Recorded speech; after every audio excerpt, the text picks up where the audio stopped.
physically to come to the microphone, we can probably run it to you, or if you're just somebody who doesn't like to get up in front of folks and ask a question, you can stay seated and I'll call on you. It's cool, whatever.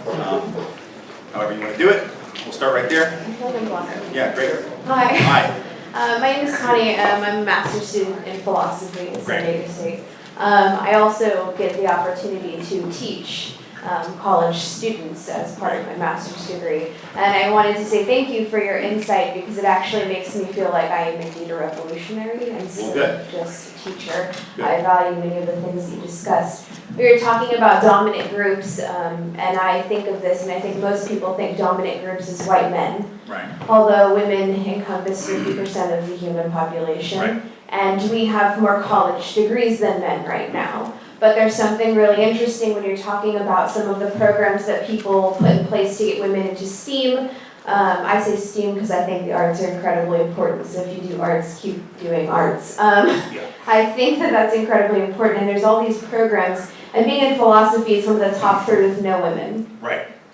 I am one of 3 in my cohort. I am lucky enough to have 1 black woman in my cohort and 1 Filipino woman in my cohort. The rest are all white men. And so I guess what I'm wondering is, at this level in a master's degree, how do we open up a world to be able to have our voices as women, and especially women of color? There's many women, Christy Dotson, Sarah Ahmed, all of these women of color who have tried to say, hey, our voices matter, our cultural representations, our lived experience matters. And so I'm just wondering, as a student and not just as a also educator, how do we get people, how do I tell the white man to sit down and shut the fuck up sometimes? Yeah, well, sometimes you just have to say it just like that.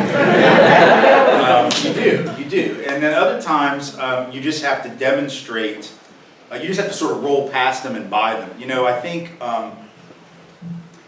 there's a need for, particularly in disciplines that are so underrepresented for folks of color, and particularly women of color, and philosophy, like you said, is one of the worst in that regard. And there are a lot of historical reasons for that. And of course, first of all, the way we teach philosophy, right, in this country is like philosophy is everything. It's just Plato down, it's just, and of course we think Plato's European, which is a whole nother, like, I think Greece is, it's complicated, right? The Greeks didn't think of themselves as European, but we think of them as European. Fascinating, right?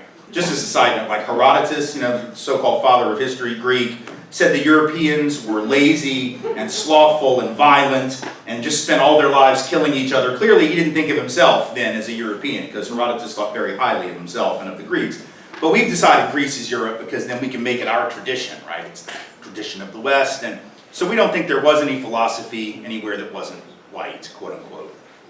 So that's the first problem, is that the lineage of philosophy has been viewed in that way.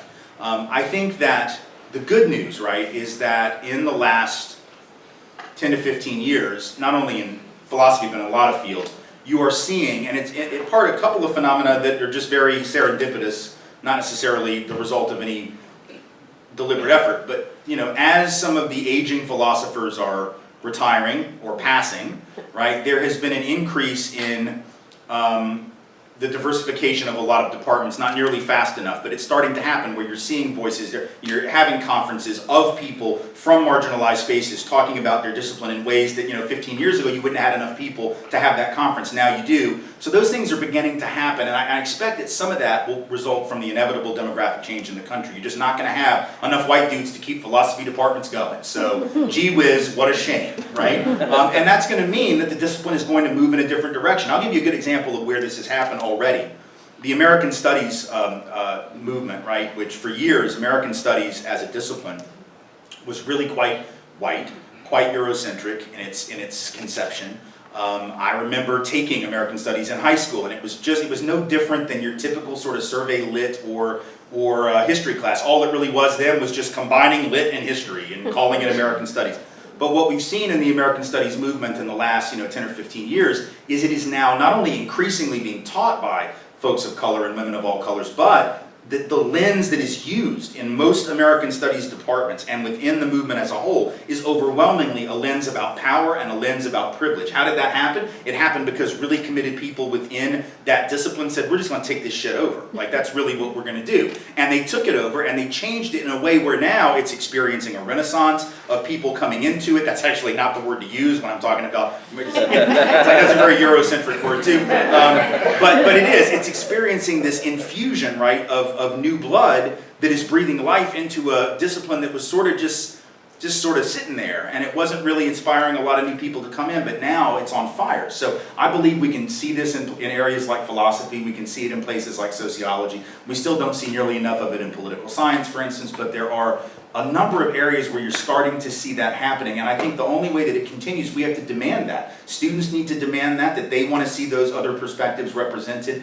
Faculty need to demand that. People who are white and male but understand the value of this have to have the guts to stand up and challenge their own colleagues and challenge their administrators and be allies in the real sense of the word and say you don't need to hire more people like us until you've hired some people that aren't like us, because we got plenty of us in the room. We need some different folks. And if I'm going to be retiring, I need to be helping to find somebody, right, to come in and fill my shoes that doesn't look like me. I should be on that search committee not looking for another me, right, but looking for someone else who isn't like me so that we can continue to move in that direction. So I think it's a combination of that kind of allyship and that kind of vision, and then the school itself needs to be putting forward very clear expectations that say, listen, it's not that you have to be a person of color to get this job, or a woman of whatever color to get this job, but we are going to look very seriously at those experiences as being bona fide qualifications. Like actually to be able to round out our department, right? So if you're trying to get a really rounded out philosophy department where you got a lot of different perspectives coming in to help inform the whole, then in that case, it sort of is a qualification, isn't it? To be a person of color. Like that actually is what we need that we don't have. It's not just that we're trying to fill some number just to fill it. It's not like, oh, we just want to have another woman to have another woman. No, it's because that actually is going to add depth and breadth to our department. So it's that another white guy just might not be qualified. You know what I mean? Because we've got that covered like multiple times. And that's not to say that all white guys teach the same, or even the same sub-part of, let's say, philosophy. But it's just to say that when you don't have a lot of diversity within a discipline, that diversity becomes something you should be selecting for, not as a charitable act, not as a court-ordered act, but as an act of recognition that that actually adds something to the department that otherwise will be missing, thereby improves the discipline, therefore it's a qualification requirement that some people have and some people don't. Doesn't mean you just hire anybody, that person's got to be good at what they do, but there's plenty of folks out there. And if there's not, this is the other thing, schools sometimes, will try to take the out that, well, we just can't find enough people. There just aren't enough people of color every year who get PhDs in this field, who are black or who are brown or who are whatever. And sometimes their numbers are correct on that, and sometimes they're not. Sometimes there are plenty, sometimes there aren't. But even if there aren't enough, that's not the end of the conversation. If there aren't enough people out there with the qualifications, what are you doing to help change that reality? Are you as a college reaching out to the high schools and the middle schools and working with families and teachers and students to say, hey, listen, there's this discipline called chemistry, there's this discipline called philosophy, there's this thing called sociology, here's what it is, here's what it's about, maybe you'd like to look into that. If you reach people when they're 12 and 13 and 14 and 15, you start getting them thinking about that, you might grow a whole new cohort of people who 10 years later will have whatever qualifications you're saying they gotta have. But if you just sit there and go, well, there are not enough black physicists, not enough black theoretical physicists to teach with PhDs in theoretical physics to teach theoretical physics. I don't know if that's true or not, but if it is true, get out there and create some. Don't sit there and just act like, well, that's not our problem. No, it is your problem, because you need to have as broad and as deep a representation as possible in your institution. So keep doing what you're doing, and if you got to tell people to, sit down.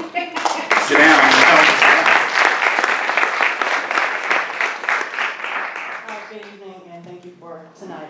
What do you recommend doing to encourage tenured faculty who have and tenured, maybe not even tenured, physicians when you're working for an institution that has the hospital side, and some of them are faculty? What do you do about those individuals who feel like they don't have to be a part of the solution and they are kind of a part of the problem? They're not adding conceptual curriculum pieces to their Right. lessons. They don't want to be a part of any reward systems, no Right. recommendations. Right. Well, I mean, there are two things, right? One is how do you change these hard-to-change folks?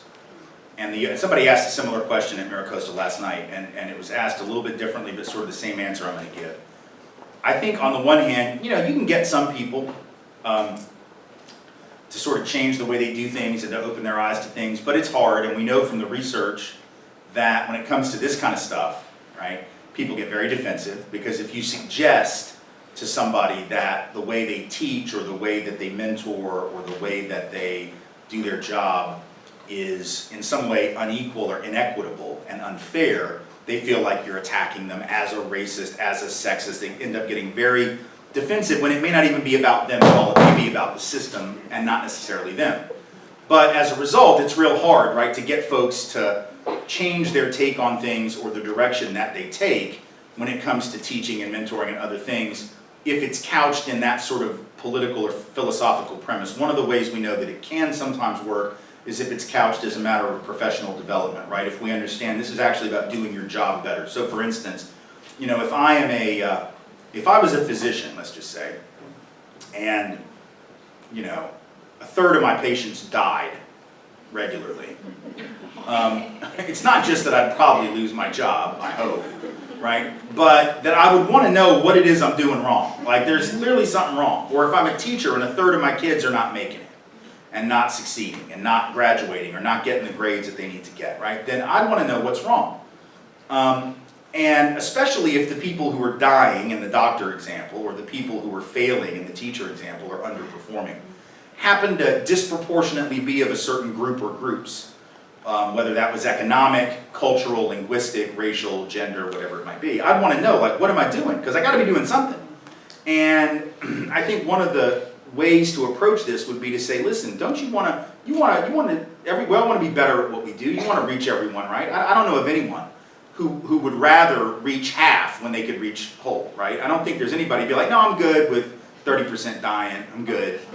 Or, oh, it's cool, half are failing, but it's okay. No, if I thought there was a way to not have that happen, I'd probably do it. Now the question is, can you convince me of that? And that's maybe not always as easily done as it is said. But I do think if it's couched in the concept of professional development, that you can get some people to realize it's just about upping their game. Having said that, let me be really honest. I'm quite aware that there are people, because of their tenure status or just their seniority and longevity in a position, who you ain't gonna tell nothing to them, and they're not gonna change. And so you then have to decide as an institution, okay, then how do we change the institution? Well, you have to start replacing people, and you have to bring in new people, right? You can't always make tenured people do stuff, but you can make non-tenured people do whatever the hell you want, right? And so when it comes to those new folks who are coming into a system, you can set whatever requirements you want to set, and make sure you're transparent and tell them what they are. And so if it's about new hires, whether it's staff, administrators, or faculty, and there's always turnover, people always dying, right? People always die, people always retire. It just happens. They retire, they die. We can offer buyout packages. I'm not saying I'm glad they die or retire. I hope everybody lives a long life, works as long as they want. I'm just saying folk die, right? And they quit, and they retire, and they go off into the sunset, and they go sit on the beach. So cool, do that. And when you're hiring new people, just make sure that institutions like colleges ought to be putting forward a criteria of evaluation for new hires that expects of those hires. Like if I'm hiring a faculty member in a STEM field, I'm going to ask that question. Like, so what is your experience teaching this kind of material to diverse groups of students, and what is your outcome been with different groups of students, and how do you weave in an understanding of various social dynamics into the way you teach, or what you teach, or the style with which you present? And if you look at me with a look on your face like I'm speaking a language you don't know, then you might not be qualified for this job. Even if you've done all kinds of really good stuff, you could have written a book, you could have written all kinds of academic journal articles, presented at all kinds of conferences, but if you can't tell me what your strategies are for reaching all students and be pretty specific about that, then you're not qualified to teach. Not in this institution in 2019. So that's the thing, right? We got folks who are teaching like it's still 1966. Or 1946, right? I remember years ago having this conversation with somebody, and I was saying, if you're, still teaching, let's say in literature, if you're still teaching Shakespeare the way that you were teaching it in 1953, you're not a Shakespeare scholar anymore, right?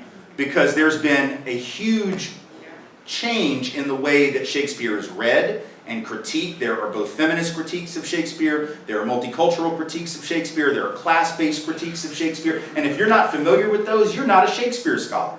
You might have been a Shakespeare scholar 50 years ago, or 100 years ago, or 200 years ago, but unless you get in a time machine and go back, you're useless now.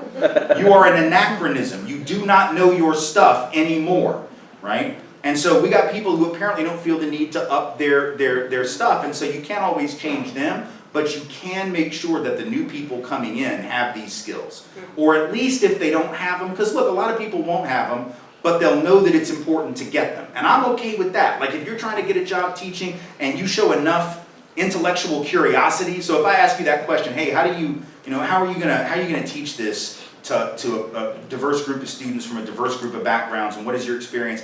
And why is that important to even know how to do? And maybe I don't know yet, but maybe I say, I haven't given that enough thought, and I don't have a lot of experience with that, but you know what? Let me get to work thinking about that, because I want to be part of that. Okay, at least you're demonstrating the intellectual curiosity to where once you get a job, you'll sit down with your colleagues and you'll figure out a plan. It's okay if you don't know yet, as long as you demonstrate that you're willing to learn. But the problem is sometimes we do have that line that we draw between teacher and student, and the teacher doesn't think they got to keep learning. And they don't understand the student might have something to teach